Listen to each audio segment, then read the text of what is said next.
Subscribe and share my channel Sudarsana. నమస్కారం.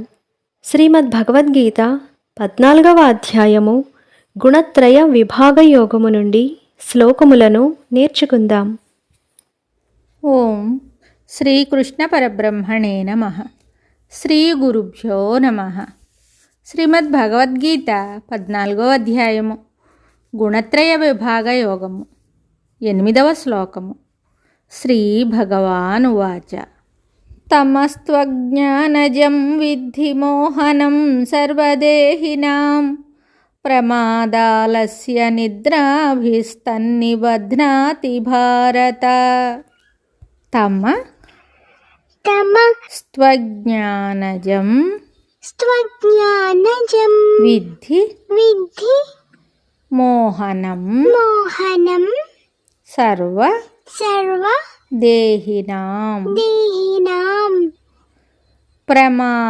సర్వ దేహినాం ప్రమాదాలస్య నిద్రాభి స్తన్నిబధ్నాతి భారత. స్త్వజ్ఞానజం విద్ధి మోహనం సర్వదేహినాం ప్రమాదాలస్య నిద్రాభి స్తన్నిబధ్నాతి భారత. ఈ శ్లోకమునకు భావము: ఓ అర్జున, తమోగుణము అజ్ఞానము వలన కలుగునదియు సమస్త ప్రాణులకును మోహమును అవివేకమును కలుగజేయునదియు అని తెలుసుకొనుము. అది మరుపు, పరాకు, సోమరితనము, నిద్ర మొదలగు వానిచే జీవుని బాగుగా బంధించి వేయుచున్నది. తమోగుణము అజ్ఞానజనితమైనది. అది జీవుని మోహపెట్టి అతనికి అవివేకాన్ని కలుగజేసి సంసారంలో పడవేసి బంధిస్తోంది. దట్టమగు మేఘము సూర్యుని కప్పిన చందముగా విధముగా నల్లటి గాజు చిమ్ని దీపమునకు పెట్టిన విధమున తమోగుణవృతుడగు జీవుని పరిస్థితి ఉండును.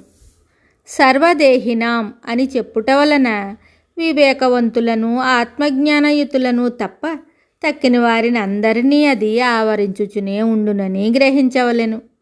ముముక్షువులకు వారి వారి ప్రయత్న తీవ్రతను బట్టి అది క్రమముగా తొలగిపోవుచుండును.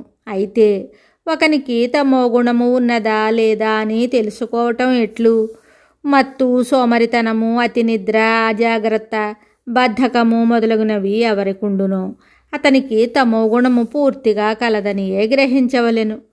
అట్టి లక్షణములను ముందుగానే తెలుసుకొని వానిని నివారించుట ద్వారా అంధకార సదృశమగు ఆ తమోగుణమును హృదయము నుండి దూరముగా పారద్రోలవలెను.